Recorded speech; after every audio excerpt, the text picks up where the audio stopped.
Hello, everybody. Welcome to Wheel of Games. I have Ashley with me today as my next guest, and we're going to be playing Sha Rah today.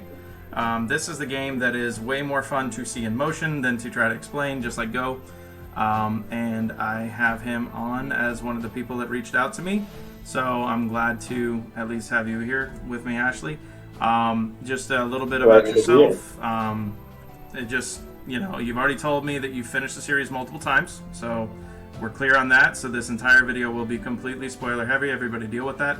If you would like not to be spoiled, I mean, some of the stuff we're going to spoil is probably going to be mainly vague, but if you don't want to be spoiled at all, then now's your time to go away. I appreciate the view, but I understand. I don't want you to be spoiled about this great series.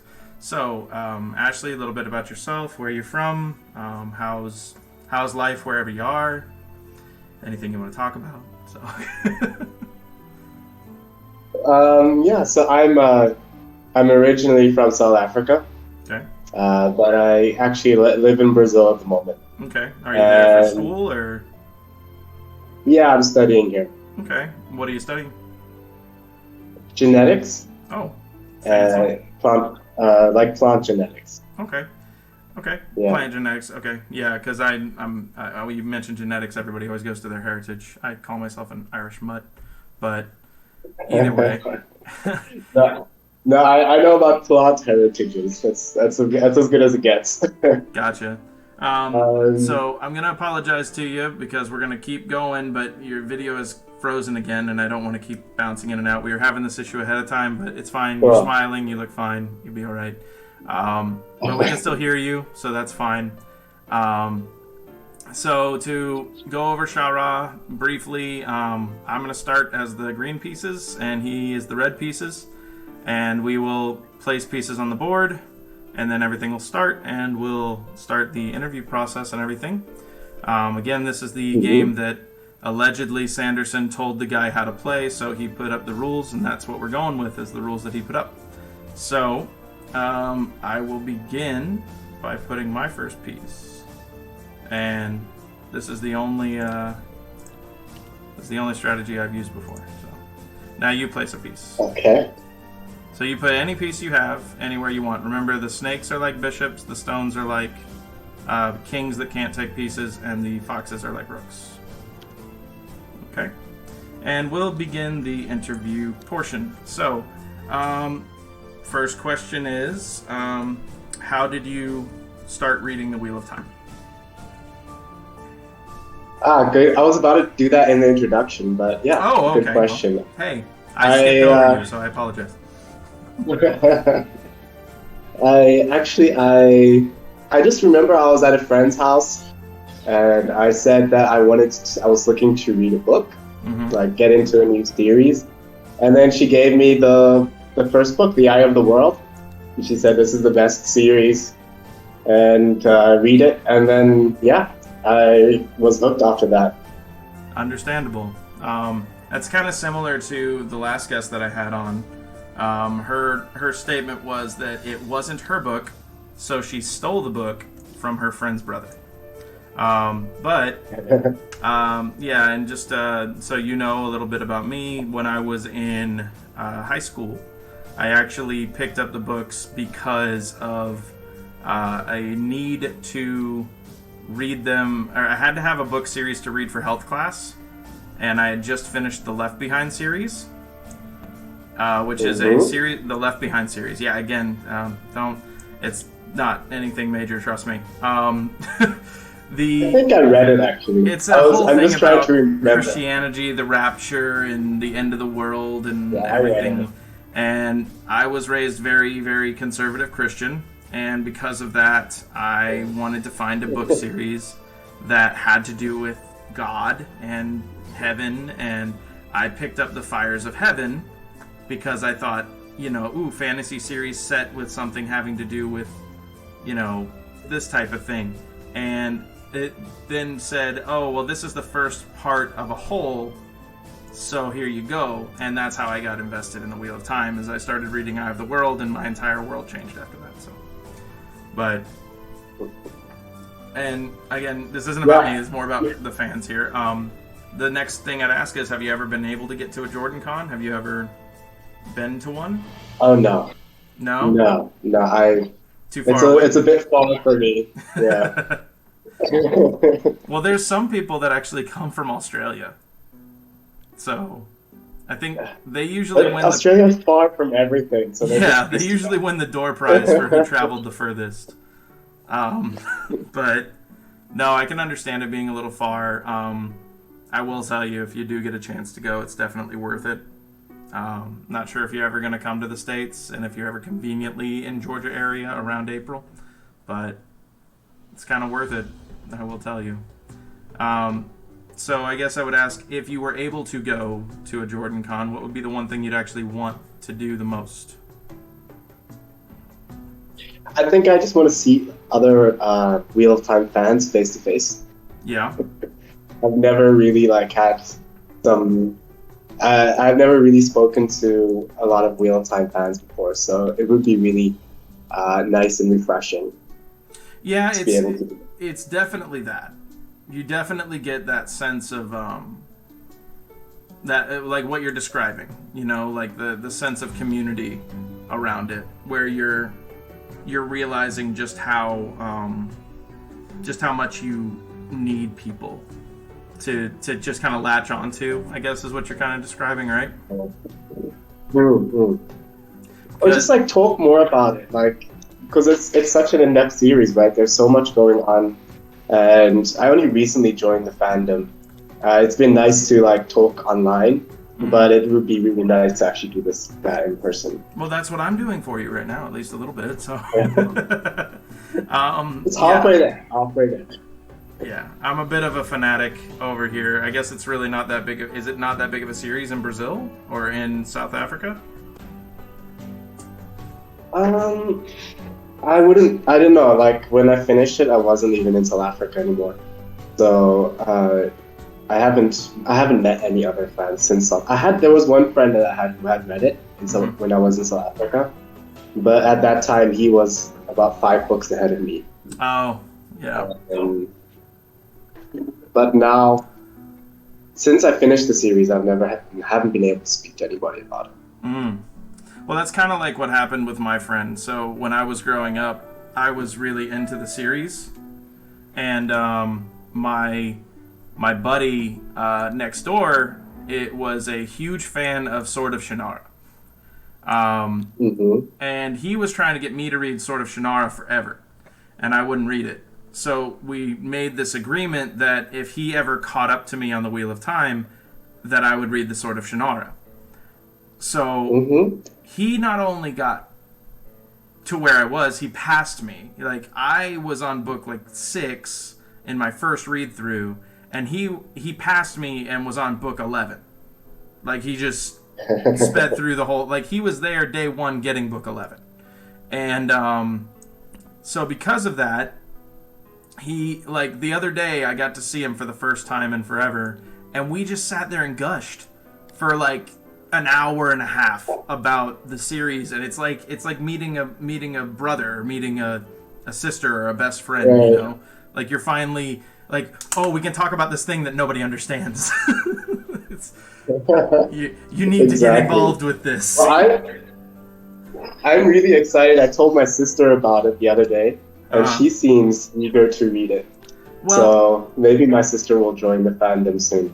Yeah, that's always a good treat. I'm the only person in my family, actually, that reads these books. I am the only person out of everybody in my family that has ever touched these books.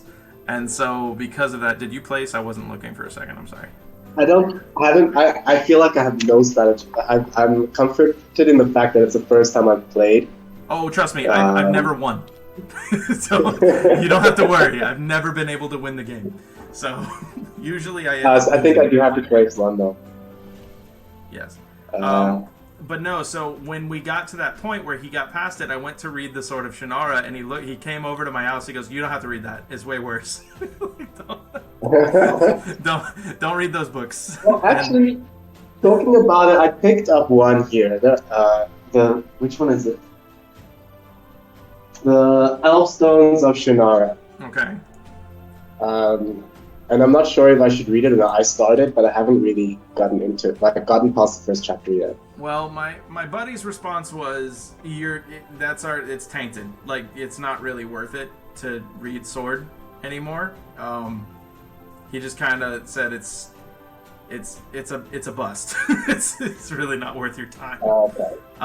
Because he wanted to get more invested in the stuff with Wheel of Time with me, and the problem is like when that happened, it was right after Knife of Dreams came out. We were both graduating high school. I moved in with my now wife, my fiance at the time, so we kind of drifted apart. But I know that I went over to his place and we just gushed forever. And I will tell you that if there's one thing about Jordan Con that's always worth it, is you'll always find a conversation. You'll always find somebody ready to just talk to you as long as you need about whatever your opinion is. Some people have bad takes, some people have hot takes, some people have controversial opinions, some people have good theories. Like, there's a lot of cool stuff. Like, one of the big things that happens every Jordan Con is people try to corner Maria. Are you familiar with who Maria is? Is she RJ's wife? No, that's Harriet. Guessing. That's Harriet. Harriet, yes. Yeah, no, Maria is the assistant to RJ. And she was like you know how like they say Sha Rah Nakamura is the continuity expert on set for the Wheel of Time show? Yeah. Okay, so she was the Sha Rah Nakamura for Robert Jordan. Okay. Like her job was to be the person keeping him in line, whether or not things were correct or not. But anyway, so people will corner her and just say, "So who's Nakomi?" Just flat out ask the question, not even stutter. Just who's Nakomi? Like, not even like, "Hi, how are you?" you can tell us, right? It's perfectly fine if you tell us who that person is, and it's rather hilarious because she's like, I don't know what you're talking about, because they won't tell you, but. So that would lead into my next question is, so who is your favorite character in the story, and why? That's not really a fair question. Well, I mean, okay. So here, I'll make it a little simpler. Who's your favorite female and who's your favorite male? In any order you choose. Okay. Well, I know for sure that Nynaeve is my favorite female. Okay, and why is that? She's Nynaeve. I think the one thing that I liked about Nynaeve is that she had to grow on you. She wasn't... I definitely didn't like her the first time I read it. Mm-hmm. Maybe even the second time. But she kind of grew on you. That realization moment where you're like... Yeah, and then you realize, yeah, she's awesome. it's just these stupid children being stupid, and she's trying to keep them in line. Exactly. And then I think it's also as you get older. Yeah. Like, I mean, when I started reading it, I was like Rand's age. And then I was Nynaeve's age. And I'm like, I got you, bro. I get it now. They're stupid. Okay. And when it comes to boy or male characters? I guess I'll choose from the three, and of the three, it's gonna be Rand. Really? Of the three, yeah. Okay. And why is it Rand? Is it the journey? Is it that he's just so dreamy? I mean, which one is it? I think that I like Rand because he's just the most there. One of the reasons the main reason I don't like Perrin and Matt is because they keep trying to run away from their responsibility. Mm-hmm. And Rand is like one of the few. Rand is kind of, after a while, he kind of on board and he just does what he has to do. Okay. And I think he's pretty smart. I think he's smarter than the other two. And I think I dig him. And I liked his arc as well. Yeah. Okay, but I mean, so you wanted Jordan Con. I'll give you Jordan Con. Don't you kind of think that Rand might have pushed his responsibilities a little hard, though? I mean, See, this is the part where everybody starts to kind of play devil's advocate with each other. like, oh, that's your favorite character? Well, let me tell you why it can't be your favorite character. So, do you think that's I true, definitely. like, I mean, of course he did. Of course he did. He was really. He wasn't the best person at his job, but nobody is when they first start. He got there. I like that. I do, because it is that whole being forced to grow up type of thing. You're forced to adopt this responsibility. I don't know if you listen to the audiobooks. Did you ever listen to the audiobooks, or did you only read them? I did both. Okay. So have you ever listened at the end of the books at the beginning where they do that short interview with Robert Jordan? No, I didn't. Okay, so there's a very brief interview at the end of some of the beginning audiobooks where they're sitting down with Robert Jordan and they're talking, and he has this example where he says, how would you really respond as a person if someone came up, tapped you on the shoulder and said, by the way, you're the future, protector and savior of all mankind? How would you actually respond? And his response is that person would kindly say, oh, really? That's nice. Let me get you a beer. And then they'd slip out the back door.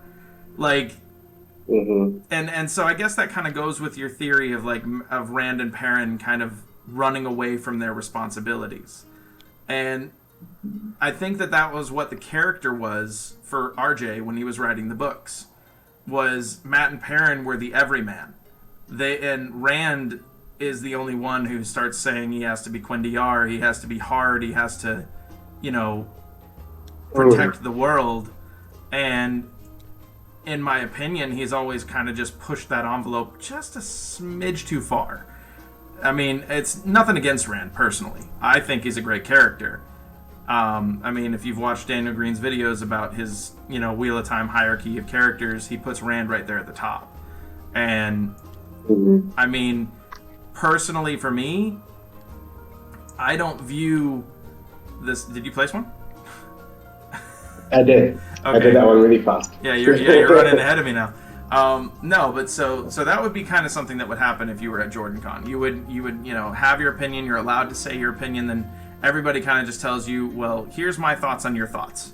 And it's very refreshing. So if you ever... Can I yeah, go ahead. Change. I just want to change that. Wherever you want. You're fine. Trust me. I hadn't picked up a piece yet, so I don't care. Alright. Wait, that's not where I wanted to go. There you go. You're starting to see the board come together, and you're like, oh, I get it now. Anyway. No, but, okay. So the next question is, least favorite female male? And why? Oh. Can I before I answer that question, I have one question. JordanCon's in April? April of next year. Tickets are already on sale. So anybody out there watching in YouTube land, jordancon.com, you can purchase your tickets. It's $50 for the whole weekend. I mean, you're mainly paying for your hotel and your travel there, but the convention itself is only $50. And to my understanding, they're supposed to be trying to bring back the con suite, which is where they feed you all weekend for free. But yeah, it's in April, so if you get a chance to go, I mean, there's a reason that Matt Hatch from Dusty Wheel and all them, they do CouchCon. That's where all that started. It was just people sitting around till midnight or later reading or talking about the series. Okay. So, but yeah, so that would be the next question though. Least favorite characters of male and female gender, and why? Okay, I'm not gonna say Gawain because everybody's gonna say Gawain. I forget who it was with my last interview. It's been a minute since I did it, but it was not Gawain. Her least favorite was not Gawain. So, but anyway, so you're not going to say Gawain because everybody will say Gawain. Got you. So who is? Actually, probably my least favorite is Gawain. Okay, well, why is it Gawain then? He just doesn't. I actually just skip his parts when I read it. He's one of Really? the only people that I skip. I don't like his parts at all. I find him boring. Um, That's interesting. he's very, yeah, I don't know. And it's weird because I really like Egwene's parts. Yeah. I like reading her parts. So do you feel like But it's I a little just bit forced then, the story itself, like with Gawain and Egwene? um, not not exactly forced, but I it's not the love story that bothers me. It's just the way he acts, and he's very like one-minded. And even though he seems to like Egwene, he doesn't really want to move over to her way of thinking Mm-hmm. about Rand. And I don't know, he just seems like a very small fish in a big pond. Yeah, I remember distinctly telling my wife when she was reading the story, because she kind of had that same moment of like, well, what happened? Like, what happened with his character? And I was like, it just kind of fell apart. I don't know what the situation was, but the deal was with Gawain, in my opinion, was that he didn't fulfill a lot of the stuff that was built up for him. And I think that's the part that really frustrated me. Because, like, the whole line of, I swore at her cradle when she was born, that I'd always protect her. And he never protected Elaine in the whole story. Like, there was that whole story arc where he could have been, like, this person, and he wasn't. And I think that that's the part that really got to people more than anything, is that it just felt like unfulfilled character growth, like just the stuff that should have been there that isn't there. And I think that's where things got frustrating for most people, personally. But I could be wrong. I mean, I don't know. But I will hopefully not disagree with Gawain being the least favorite of the characters. Here, I'll get it. There you go. But I'll get a hang of it. And when it comes to females, People aren't gonna like me for this, but it's Min. men, really. Yeah. So why is it men though? Is it like, because I've heard a lot of reasons. So don't think you're the only one that doesn't like men. There's a lot of people that actually don't like men. Okay. I feel like she's a fan favorite, but I didn't mind her. I don't mind her early part, but I don't like her after she like kind of gets together with Rand. Okay. Like she kind of loses her personality and just becomes like a toy for Rand. I don't know. It bothered me, kind of how she just kind of became a sex object, pretty much. Yeah, she just like read books and was like needed hey, to be protected, and you had a tough I was day always today, sitting on honey. Rand's lap. I don't know. Yeah, maybe it's just the way he wrote the. I mean, I do think I didn't mind the relationship, but I just didn't like how she behaved, because she like started out as like this super tomboy, and then in the end she just kind of. And suddenly she's a lady. Yeah, I liked her. I liked her story arc with Swan, and I liked that beginning part. And I didn't mind her as Elmendrida, but it was like when she met Rand. Is it my turn? Yeah. I'm just playing with pieces. I was looking to see if I put things on the other side, and I didn't. No, I can understand. So it's because of her fall from grace, more or less, is what you're saying. Like she's not. She goes from being a super tomboy. She goes from being this, strong, independent woman, more or less, to being a simp for Rand. Exactly. More or less. No, and I agree with that. For lack of a better word. There you go. I get you. I would say that's fair. That makes sense. It's good to have it's good to have, you know, standing opinions like that, because the facts are is that yeah, she did lose a lot of her clout as a character for a lot of people when she became what she became. But I don't know. Here, I just gotten into the habit of dropping the pieces before I move them. Wait, what happened? Oh, okay. I think that happened.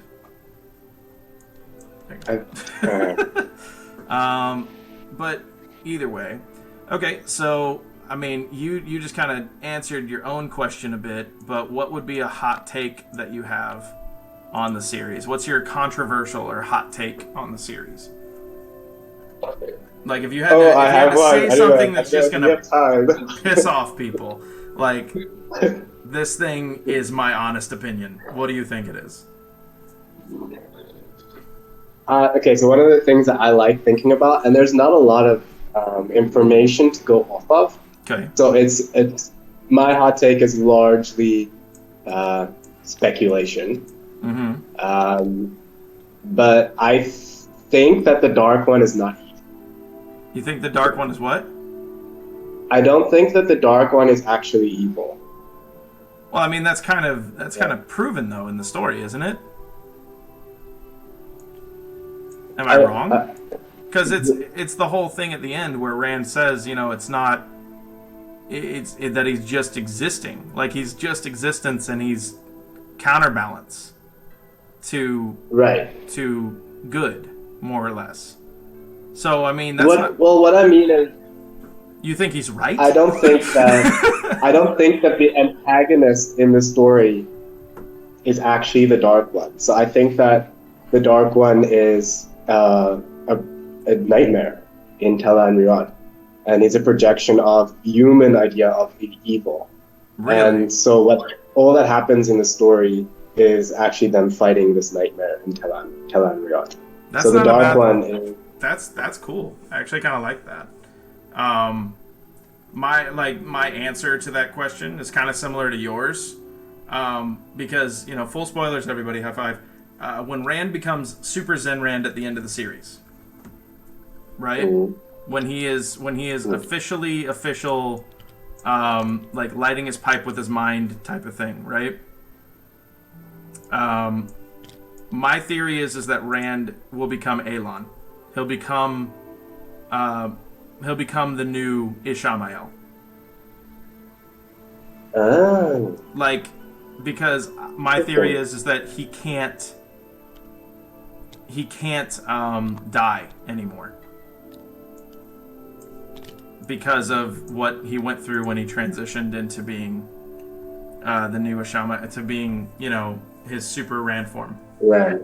Like, he's not able to die anymore, and eventually he'll want oblivion. Like, that's the whole sad tragedy when it comes to anything regarding immortality or, you know, surviving death type of stuff.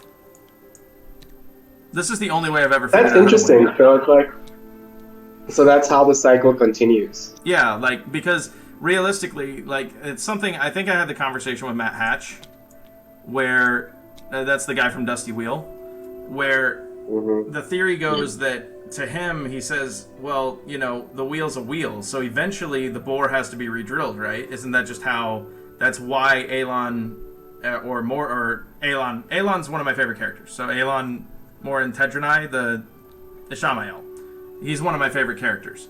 And the whole thing is that it's that whole oblivion type of mentality where you don't have all the answers. There's no way to have all the answers.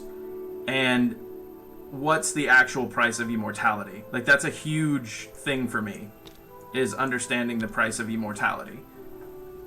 And that would just be something that, like, for me, that's my, you know, controversial, that eventually Rand will become the evil that he destroyed. Give somebody enough time and they eventually go insane. So, but why do you think Rand is immortal? Because I think that that's how he survived the entire conflict. The first move without taking a piece, I like it. I'm still threatening you, though. All right. But no, I think he's immortal, honestly, just because he's right there. It's kind of implied, isn't it? At least that's my take on it. But either way. Because I thought he swapped bodies with Ishamael. Well, Ishamael was linked to the Dark One, so technically he would be immortal, wouldn't he? But the Dark One's sealed away. The Dark One is sealed away. But even Rand admitted that he couldn't kill him. Like, he straight up admitted Rand couldn't also... Yeah, he couldn't kill the Dark One. No, he couldn't kill the Dark One, because he said it didn't make sense to kill the Dark One. He blatantly pointed that out. Like, killing the Dark One isn't the answer. Right. You can't kill the idea of... I'm about to wreck that whole board, by the way. I'm just warning you. But no, that's just me, personally. I see my doom. No, you don't see your doom. You have plenty of moves. You're doing great. You've been completely ignoring, like, a line on my side, and I'm really confused. So... Probably because I don't see it. It's not really ignoring it. Meh. Oh, I see. Yeah, I saw that, but then you could just take my piece here. Shh. You didn't see that. Well, you moved this in the way, and I was confused. But, anyway. Yeah. No, how about I do that? So the next question would be, what is, like, something that you're excited to see interpreted by the television show, possibly expanded upon on the television show that wasn't really, like, I won't say it wasn't expanded on in the books, because, the books are huge, but what would you want to see more or less expanded on in the television show?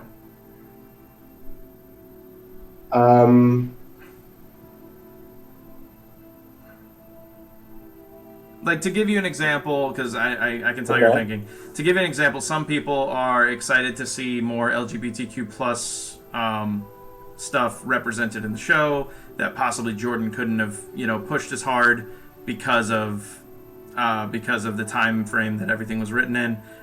Some people are excited to possibly see an expansion of characters like Logain, stuff like that. I'm just giving you some spitballs, like ideas. This is best move. I never... Thank you. I never really thought about what I'm excited to see. You're not? I'm just excited to see I'm still, like, on the fence about the TV show. I don't know what it's going to look like. I assume it's going to be good, but I don't know yet. So I'm just waiting for it to come out. I haven't developed any expectations yet.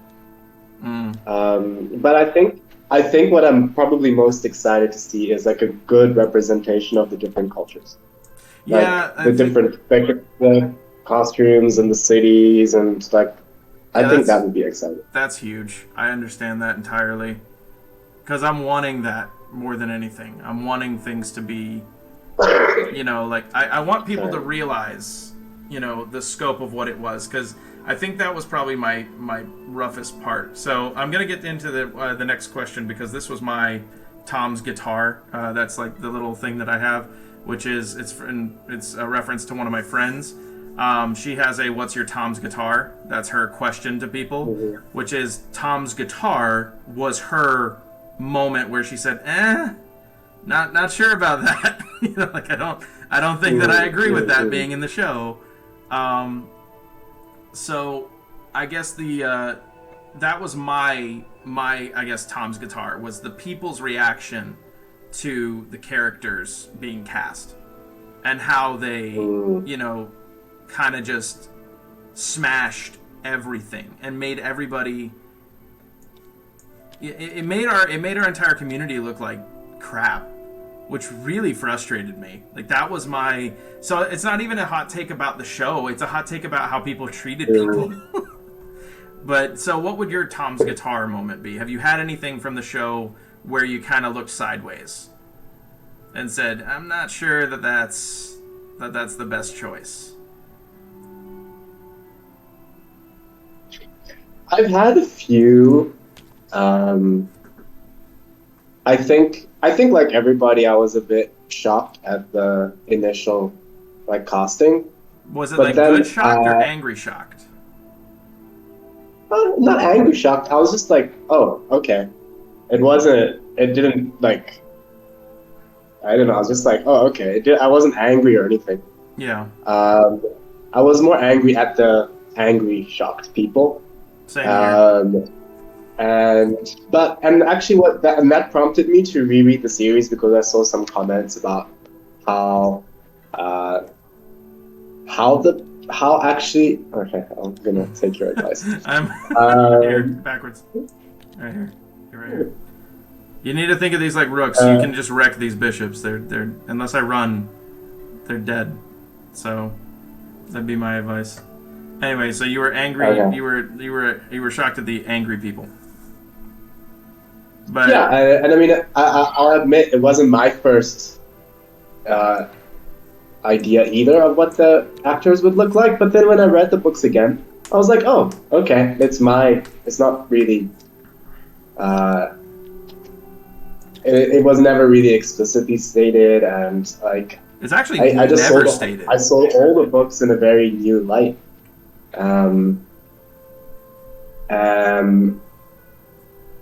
So I will, yeah. So I that's what I actually appreciated it. When I reread it, actually the world just became a lot more diverse to me, and I didn't actually see all those differences in cultures at first, but then afterwards I did. Gotcha. So that's not really a Tom's. I guess that's your Tom's guitar. So that's what I'm saying. This with a caveat. I'm not angry about the whole. You're not angry about anything. Decision, but I am a little. I was a bit taken aback by Suan's casting decision. Really? Because I felt like her description was very, very prominent in the books, unlike the other characters. So what did you interpret her as? I don't know. I guess I focused on the eyes because Bryn also focused on the eyes, right? Oh yeah. The whole thing. Okay. Hang on. I'm referencing a photo. Okay. Gotcha. So you interpreted her more like differently than the actress that they chose. Gotcha. Yeah. And it was weird because like Tyrants aren't really Tyrants. On my reread, I still like they're pretty dark. So it's not, and maybe not necessarily that, but yeah, I don't know. We'll see what the show turns out to be. I'm not making any prejudgments. I don't want to make any like prejudgments either. That's my thing, is like trying to make sure that everybody is on the same page more or less. I didn't move that, I'm thinking. Because this piece is gonna die. I don't want it to die. Go over here. Your move. But okay. No, I agree though. Like my whole thing when it comes to Tyrants is when I was first doing the concepts for the game that I make, the little card thing, I was looking at reference material, and one of the references was a card for Julian Sandar from the original game. And when I looked at it, it was a white man with blonde hair, blue eyes, and a fez sitting on a bench with a bamboo stick.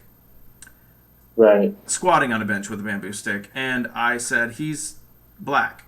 Like, it's very blatantly stated in the books that he has very dark skin. Why did they whitewash this man? They even say he has dark, like, short hair. It was very frustrating for me. And so that was one of my missions when I went out to make the card game, was I said, I'm going to make sure that he's not whitewashed. And that was my goal, more or less, when I started doing the cards. So I got very excited when I finally got to Shadow Rising and Dragon Reborn, where I could start putting Julian Sandar's art that I interpreted as Julian Sandar into the game. So that's just me. When it comes to Tyrants, that's why the casting decision for Suan did not bother me at all. Is because I was expecting her to be darker, but I teach their own. That's what it is. Yeah, I think about it a lot because I'm also confused about why she was like, because in my mind, like the character is not that dark, and because she is constantly described as pale, but the tyrants are constantly described as dark, so it's very difficult for me to place Suan in tier. Oh no, it's also like something pointed out a lot. We had an entire panel at JordanCon, so I'll give you a little more JordanCon example. There's a panel at JordanCon called "Not Everybody's a White Cloak," and it's an entire panel on diversity and how the series frames diversity and everything. And they have Ebony on there, and she'll sit there and she says, "I brought my notes, I brought my list, I brought my reference points. I know everybody in the story that's dark skinned." And and so when everything's going down with the story, you know, we do all this where, you know, we want the cast to be diverse. Like everybody at JordanCon was actually more or less kind of appalled at people's reactions to the story when or to the casting when it first got pulled in. So I can respect that at least a little bit. The next question would be, what's your favorite moment in the series? Ooh. Oh yeah, that's a big one. I know, it's a rough one. Okay, I was actually thinking about this the other day, and I think my favorite moment is when Perrin is fighting the Trollocs, and he looks over and he sees Bode? Is it Bode? And her sister fighting the Trollocs with him. Oh, so in the Battle of Edmund's Field? Yeah, in the Battle of Edmund's Field. And he freaks out because he says, "Why are the women and children here?" And then they win the battle, and because of that was awesome. I just loved it. That was one of my favorite moments because it was so perfectly reflected. It was like foreshadowed in like the second or third chapter of the series when Moraine was speaking about the blood of Menathern. I believe that's actually the 7th chapter of the series, but that's just because I'm sorry. nuts. I'm sorry. It's okay. No, because that goes into the first few chapters. That's how I get people to read the books. Is I'll tell them, read the first 5 chapters. If you're not interested by that point, you're not going to like the books. And the first 5 chapters, the 5th chapter is Winter Night. So the 5th chapter is Rand escaping with his dad. The 6th chapter is Rand hearing the fever dreams. The 7th chapter is Rand arriving in Emond's Field. So it actually might be the 8th chapter when they're leaving and Moraine does that. But I know what you're talking about. Sorry, I'm flexing. I'm being stupid. Oh no. Fine, whatever. It's okay. I'm trying to do other things in other places. Now I have to prioritize and take my move.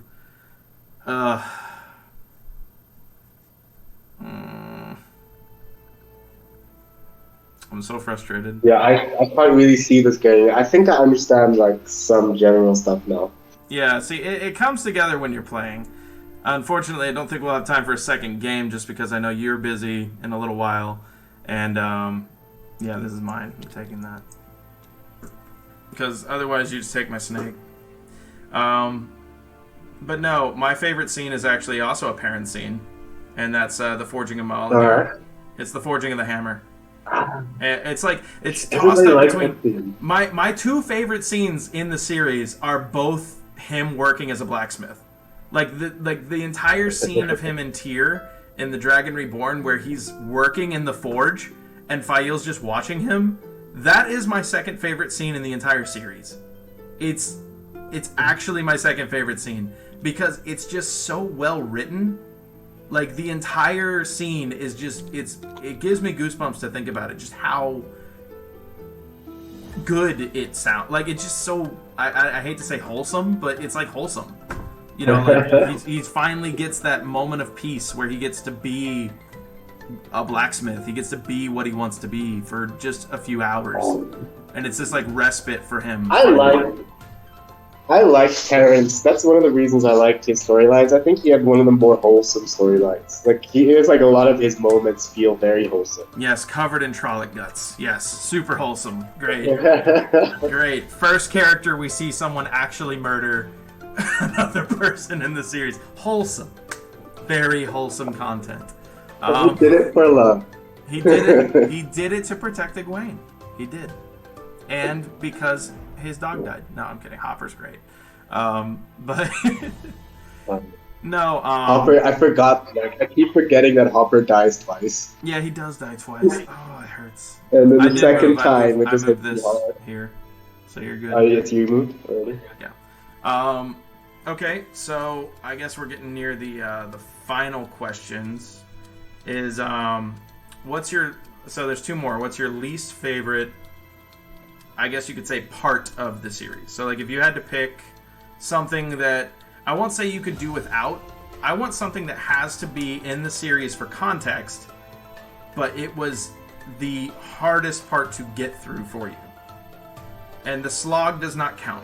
You don't get to say the slog, because the slog is like 7 books. There's like 3 books, so that doesn't count. I think it's Rand's reaction to the Aiel. Really? Women. The maidens. The way Rand treats the maidens. I really don't like that storyline. So you don't you don't like how they're constantly trying to get his respect. I don't like how he protects them. Oh, the whole, you're a woman, so let me be a man for you part of the story. I agree with you. Actually, there are parts where that's kind of cringy. It's like super cringy.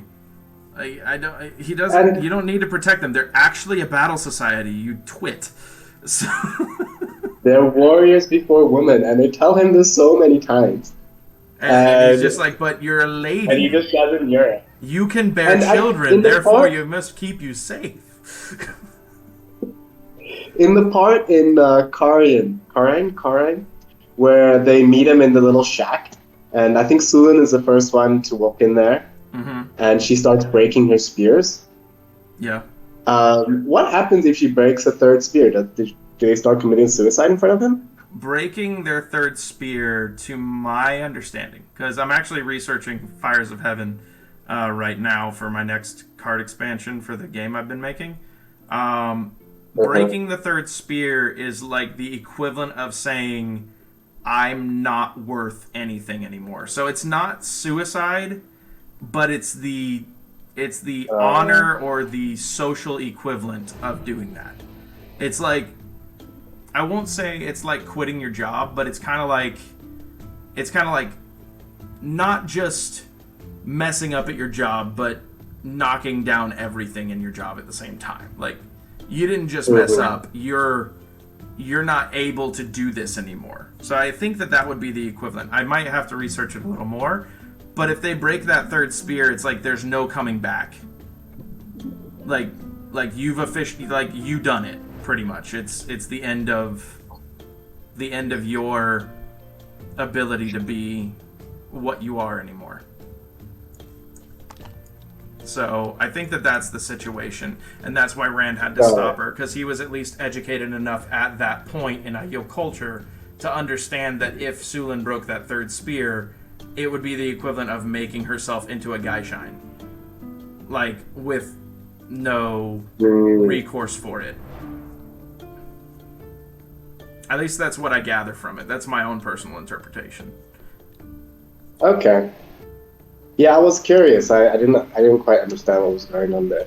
Well, I mean, I thought they were going to start killing themselves in front of him. That could have potentially been it. That's the problem. Is that it's kind of left intentionally vague, but Rand's reaction to their action is significantly more substantial in a way. At least that's my opinion on it. Where but then that's not the end of it. Yeah, that could... I just feel like they went to so much lengths there, to kind of like stop that behavior, and it just wasn't the end of it. Mm-hmm. Yeah, because he still didn't. I mean, I understand the trauma though that he went through, where his entire thing is, I can't let another woman die. I can't let another woman die. But then by the end of it, you just see that whole, I give up. They can die. Let them die. Let everybody die. What's the point? Just let everybody die. And that was rough. But I agree. That makes sense. For me personally, when it comes to that particular thing, like what was the hardest part to get through, I actually didn't mind the Shido portion. That's usually everybody's first jump. Is like, Shido portion stupid, don't like it, get rid of it, it's gone forever. No, I think... Oh, yeah. So that's the slog, isn't it? That's in it. I said you couldn't say the slog as the answer. I didn't say you couldn't pick anything in the slog. It's your move, by the way. Personally, for me, it's the deference thing with the Aes Sedai. I hate it. I genuinely dislike the fact that every single person in the story, more or less, when it comes to being an Aes Sedai, is subservient to the other Aes Sedai. I don't like it. It very much frustrates me. I was moving here. I don't know why I was moving here. I had a plan and I forget what it was now. But no, that's probably the part that bothers me the most. Is the fact that, you know, like, they go against their own rules for the girls, like Elaine and Egwene and everybody. I think that's the part that bothers me the most. Is the fact that they are subservient to their ways, and it takes all the way until book 7 for them to finally acknowledge the fact that Elaine and Nynaeve and Egwene are stronger than them. And that and it's kind of like that whole thing in... I think it's a toss-up between that and the Aiel Wise One mentality. I really didn't like that either. Like, you become a Wise One by telling us you're a Wise One. Because by that logic, it's like Savannah would have immediately become a Wise One. And it doesn't do anything to rule out, you know, stupid people. I guess is the best way to put it. I won't say stupid people, but people that are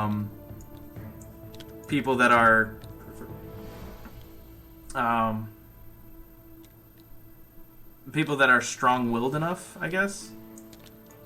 Oh, I didn't see that. Oh, okay. Yeah.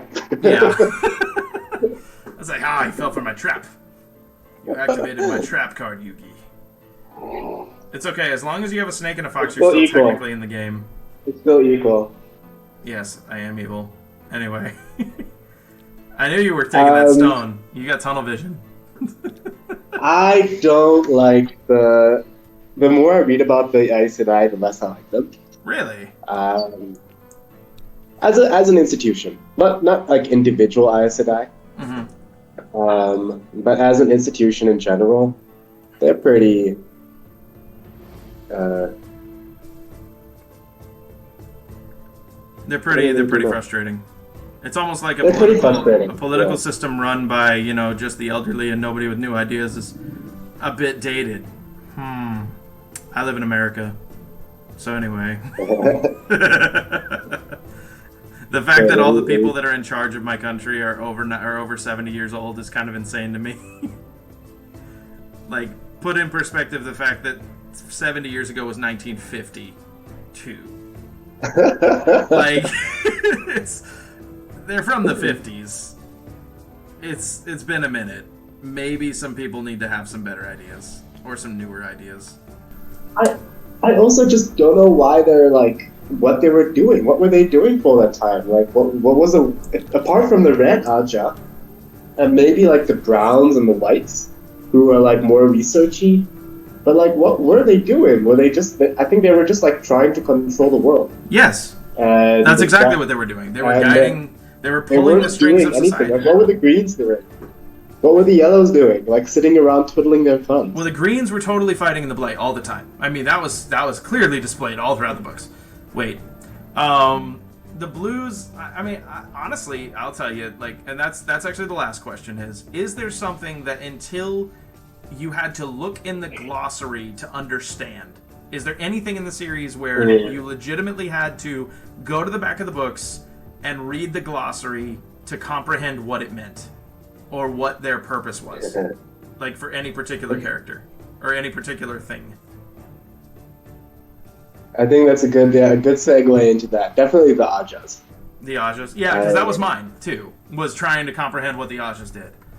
So, I guess random trivia question for you: what is the purpose of the Blue Aja? The Blue Aja have a cause, right? So they're dedicated to a cause, but I'm not sure what their cause is. Their causes? Exactly. Calm. They don't. That's the thing that always irked me, is that I didn't know what blue did. I was like, okay, white are logical and mathematicians. Okay, so the white are the mathematicians, the brown are the library nuts, the yellows are the healing herb people. Cool. The healing people. The reds are the hunters. The greens are the defenders. The grays are the politicians. What does blue do? And blue's whole thing is like trying to find purpose and trying to find influences throughout the world. So blue's entire purpose is to be Gandalf, pretty much. It's like their whole point is to just monitor the world for problems that could arise. I don't know. It's like that was my one thing, is that I get it now. I understand what the blues do, but when I was first reading the books, I was like, blue's the opposite of red, I guess. But I don't know. It's really interesting. So the Ajas were yours too. I have a question for you about the game. So you can't corral the king anymore, can you? Nobody can. Neither of us can. Okay. So it's the game of... The way to win is to take all your opponent's pieces now.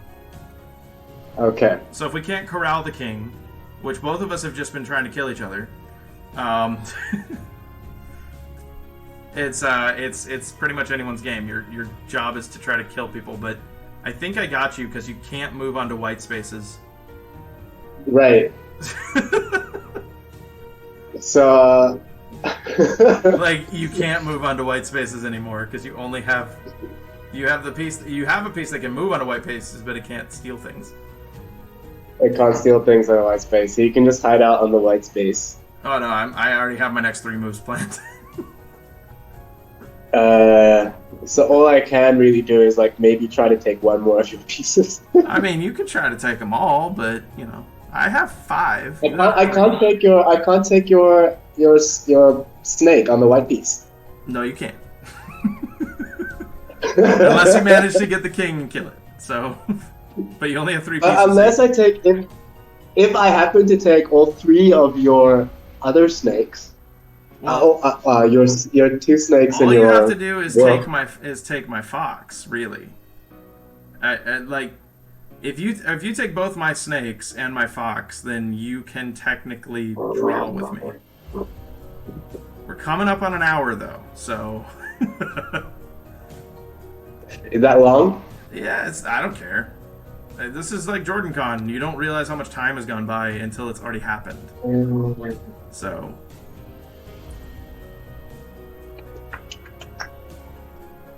Okay. I don't know what to do. That's okay. If you want to concede, you can concede. No. No, never give up. But, no, I will tell you... What's up? I'm gonna go here. Excellent move. I appreciate it. I'm gonna go here. Alright. Now I'm gonna go here. Oh. Getting spicy. Well, I'm gonna go here. Oh. Sorry. And then I'm gonna go here. Excellent move. So I have a question for you. So if you think Ishamael is the do you think Ishamael is permanently Ishamael? Like his body never dies? So it's just like the soul changes and then he's like repeats that purpose? I think that the character of Aelon and the character that Rand, in my personal theory, becomes is locked into the pattern, similar to that of other characters. That's stupid.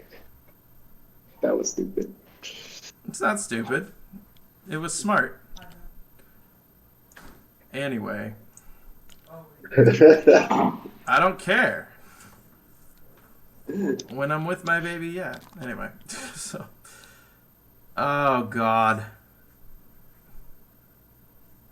No, you got me. Well, did I get you? I think I got you. You got me. Maybe. Unless I run away. I mean, you can run, but I mean, at this point, you might just want to give up. I think I got you. 4-2 is pretty small. It's a pretty big difference. It is a big difference. But yeah, I think that he's like locked to the pattern. I think that there's certain characters that are locked to the pattern. Like they are inevitable. They have to exist. They can't not exist. And I think that that's a role that Ishamael, Elon, Rand, that they fall into. Moradin, like they're a character that has to exist. They can't not exist. Because it's the same as like... Ishamael did change his body. Huh? Ishamael did change his body into Moradin's body. Exactly. I mean, Rand killed him. And yeah, it's the first instance where the Dark One pulls somebody from the pattern. But Rand killed him. And he came right back. And I honestly don't know if he would have survived the Balefire stuff. I think this game is over, my friend. Your lone snake is gives up, concedes. I'm the winner. Yes. Anyway, but yeah, that's my personal opinion. I think he's locked in the pattern.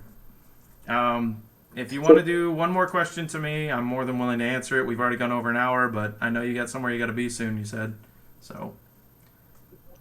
So what is the opposite of the Dark One? The opposite of the Dark One? Is it the creator or is it the wheel? I think that the opposite of the Dark One is humanity. Humanity? Yep. But humanity is part of the Dark One. I mean, if you want to get cheesy, you call it love. Because that's the difference maker between Lews Therin and Rand that is pointed out. Because Lews Therin blatantly tells Rand when he's in his head that it was his upbringing that actually made him himself, like made him who he is, and that was the reason that everything was different. So I guess the opposite of the Dark One would be people being, their own person, like I guess free will. Technically, it's a lot. There's a lot of stuff when it comes to all that, I will admit. But when I feel like the Dark One is free will. So you feel like the Dark One is free will? Yeah. I mean, that's... And the wheel is like bondage, or it ties people to its plans. It's like Rand, throughout the whole thing, like Rand, Perrin, and Mat, they're like Ta'avern, and they're being forced into this pattern by the wheel. And if they choose to work with the Dark One, then they can break themselves from the wheel. They can choose free will. So the next time that Matt Hatch from Dusty Wheel does a video, you need to do the call-in.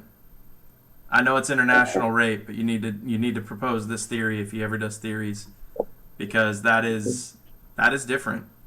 The theory that the Dark One is actually the good guy. Well, I won't say he's the good guy. He's not the good guy. But he's not the good guy, but he's not the bad guy. Yeah, he's just a victim. I realize I'm making sport of it, but it is a good theory. I do like it. But see, this is the type of stuff that happens at JordanCon. So I'm glad you were able to join me. We can talk a little bit after if you'd like, but I'm going to cut the video off because it's getting to be over an hour, and that's a long time for people to watch. But I appreciate you at least playing a game with me. I apologize that I finally won my first game of Sha Rah ever. But did you actually enjoy the game? Is I guess the last question I'll say. I did enjoy the game. Well, that's I good. did enjoy the game. We didn't get this Uh, piece, but when this piece gets taken, things go we didn't crazy. move that piece, no. Yeah, when this piece gets taken, things go crazy. But either way, well, thank you for reaching out to me. Thank you for having me, or having It's a pleasure. being able to be here, and maybe we can do it again. I will see if you got some time. Sometime I won't be able to do any of these next week, but um, I will. I'll reach out if you or reach out to me if you're interested again. So I'm going to go ahead and stop the recording now, and everybody have a good rest of the day.